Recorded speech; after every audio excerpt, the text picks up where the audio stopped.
Studio Ghibli তাদের 2D hand ড্রন অ্যানিমেশনের জন্য বিখ্যাত, যা জিবলি স্টুডিওর ফিল্মসগুলোকে একটা আলাদা স্টাইল দিছে। ফিল্মস লাইক স্পিরিটেড ওয়ে, মাই নেবার টোটোরো অ্যান্ড প্রিন্সেস মোনোনোকি, এই মুভিগুলোতে অনেক কম 3D অ্যানিমেশন ইউজ করা হয়েছে। অ্যান্ড এই জিবলি স্টুডিও থেকেই ইন্সপায়ার হয়ে উসমান রিয়াজ তৈরি করেছে পাকিস্তানের first anime style movie the glass worker. একটা মানুষ যদি তার স্বপ্নের দিকে আগায় তাহলে তাকে কেউ আটকাতে পারে না। এটার বড় একটা এক্সাম্পল হলো দ্য গ্লাস ওয়ার্কারের ক্রিয়েটার উসমান রিয়াজ।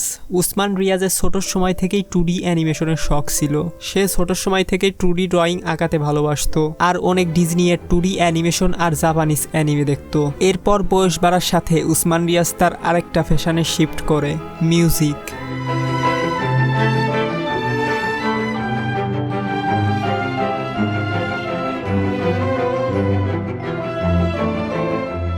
সাল 2014 উসমান রিয়াজ আবার মিউজিক থেকে সরে গিয়ে অ্যানিমেশন নিয়ে ভাবতে থাকে। উসমান রিয়াজ এখন জাপানের মতন পাকিস্তানেও অ্যানিমেশন মুভি বানাতে চায়, কিন্তু এটা করা এতটাও সহজ ছিল না। এরপর উসমান রিয়াজ কিছু ক্রাউড ফান্ডিং গুছিয়ে 4 মিনিটের অ্যানিমেশন বানিয়ে চলে যায় জাপানের টেডেক্স টোকিওতে প্রেজেন্ট করতে।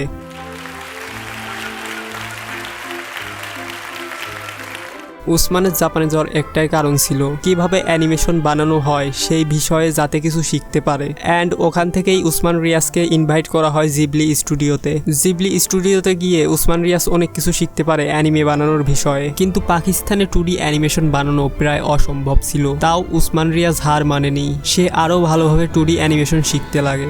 এরপর উসমান রিয়াজ অ্যান্ড তার টিম পাকিস্তানের স্কুল কলেজে গিয়ে যারা অ্যানিমেশন করতে ইন্টারেস্টেড তাদেরকে খুঁজতে লাগে এবং সোশ্যাল মিডিয়ায়ও অনেক পোস্ট করে। প্রথমে তো অনেকেই জয়েন করে, কিন্তু অ্যানিমেশনের কাজ দেখার পর 90% মানুষই চলে যায়, কারণ অ্যানিমেশন দেখা যত সহজ বানানো ততই কঠিন। কিন্তু তাও পাকিস্তান এবং পাকিস্তানের বাইরে থেকে অনেক অ্যানিমেটারদের খুঁজে পায় যারা অ্যানিমেশন করতে পছন্দ করে, আর অ্যানিমেশন করতে একটু কম পারে যারা, তাদেরকে ট্রেনিং করিয়ে উপর লেভেলে আনা হয়। আর এইভাবেই মানো অ্যানিমেশন স্টুডিওর আন্ডারে দ্য গ্লাস ওয়ার্কারের কাজ শুরু হয়।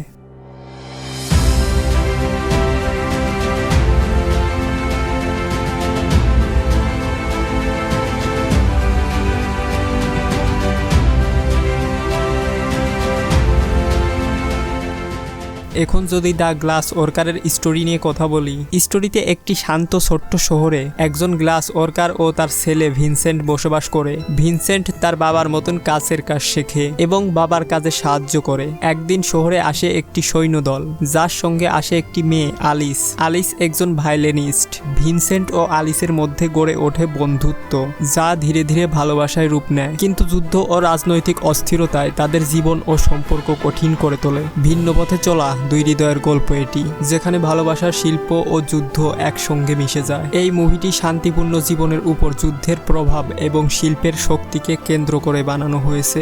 There's a saying that I really love. Bloom where you are planted.